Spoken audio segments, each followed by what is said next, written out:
censored or penalized. Because some of the stuff I see on Facebook, I'm trying to figure out. The police have a special force to watch that Facebook. Exactly. So, I mean, yes, ma'am. So every one of them who put foolish stuff up there need to be getting a ticket, a citation, or to let it be known this is not going to be tolerated. So you little kids look at Facebook. Everybody looks at Facebook. I mean, I was just on it, and every stuff. And every day you look on there, they even film themselves fighting. Like this is all right to do. Mm-hmm. But then you say don't spank these kids, don't whoop these kids. Are you kidding? That's what they need. Like, My father was a full-blooded Italian. He was very strict, and he's very big on respect. Oh. Big time on respect. I know my dad. I know my pastor. And then when I was having trouble with my kids,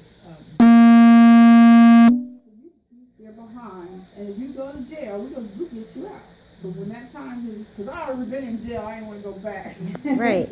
So, but when that, I just start standing my ground, and I did go to jail because that one child of mine tested me, thinking I was going to do anything, but I did. So they got me out, but the point of it is that You shouldn't have to go through that. I shouldn't have. And should no child feel that's all right to call the police on their parents. Exactly. Yeah, that's the thing. I mean, I don't know where they get that. right.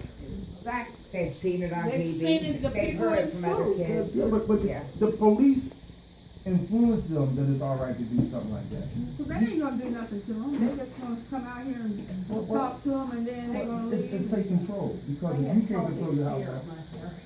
Me too.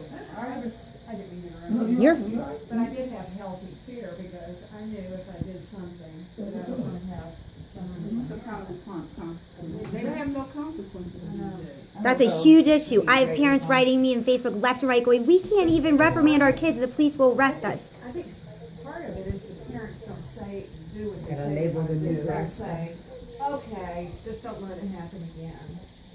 Or you're all right, just let it. So I think a lot of it has to do with parenting.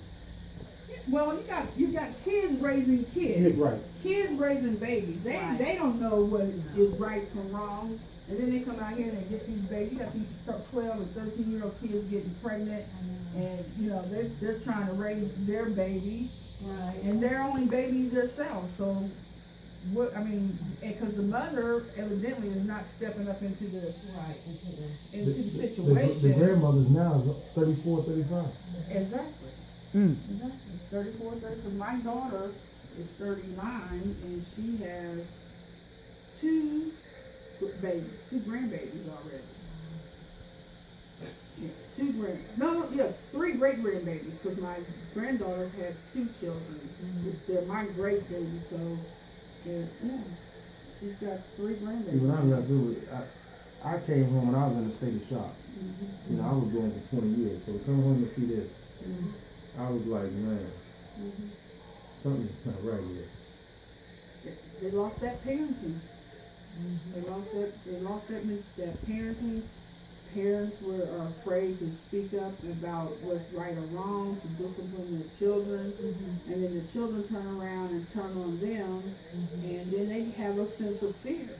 If I chastise them, they're going to do this. If I do this, they're going to do that. And it's just a vicious cycle that people are not willing to break.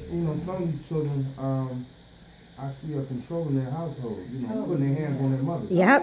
And I've been in a relationship with a person whose son was putting his hands on, and I knew I couldn't get in between that because, if you had to pick, I wouldn't want her to put her in a position to have to pick.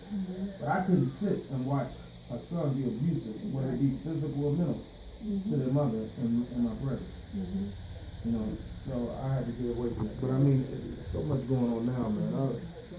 Well, the solution, though, we can put the parents in places like this and retrain the parents, don't you think? To have structure, discipline, and guidance through God. I mean, the parents we get a hold of, because we get some young people in this place that have kids, don't you? Okay. Yeah. You know? Everybody's worth a chance. Right. Because I had 3 ladies move out about the same time, so I'm looking like, okay, there's $1,200 walking out the door. How are we gonna pay our bills and this and that? But I had, I've been praying and asking the Lord when we had that little shake up with my board members and stuff. I just said, Lord, you send the people here that you want to be in here, and I'll work with them.